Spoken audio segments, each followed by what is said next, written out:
ایک گھنا جنگل تھا جہاں دن کے وقت پرندوں کی چہچہاہٹ اور رات کے وقت ہواؤں کی سرگوشیاں سنائی دیتی تھیں۔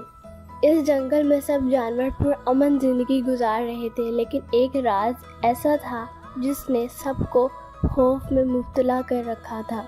کہا جاتا ہے کہ جب چاند پوری طرح روشن ہوتا ہے تو ایک کالا بھیڑیا جنگل میں نکلتا ہے جس کی آنکھیں سرخ انگارے کی طرح چمکتی ہیں۔ وہ جو بھی اس بھیڑیے کو دیکھتا ہے وہ اگلی صبح غائب ہو جاتا ہے۔ سب جانور اس راز سے خوفزدہ تھے۔ ہاتھی راجا نے کئی بار پہرے بٹھائے لیکن کالی آنکھ والا بھیڑیا کبھی دکھائی نہ دیا، صرف اس کی آواز، اس کی گرجدار گنگرج سنائی دیتی۔ ایک دن ایک بہادر لومڑی جس کا نام لیلا تھا، اس نے فیصلہ کیا کہ وہ اس راز سے پردہ اٹھائے۔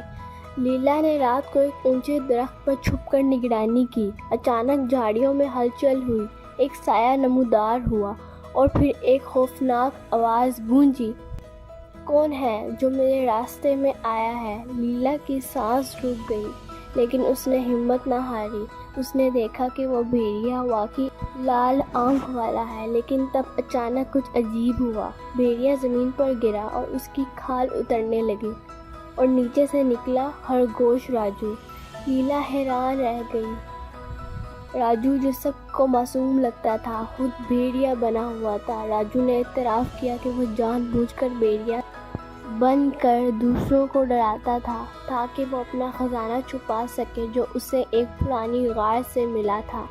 لیلا نے یہ سارا راز اگلے دن ہاتھی راجا کو بتایا۔ راجو کو جنگل کی عدالت میں پیش کیا گیا اور اسے خزانہ ضبط کر کے سب جانوروں میں برابر تقسیم کر دیا گیا۔ اس دن کے بعد جنگل میں نہ کوئی بھیڑیا آیا، نہ کوئی غائب ہوا اور لیلا جنگل کی ہیرو کہلائی۔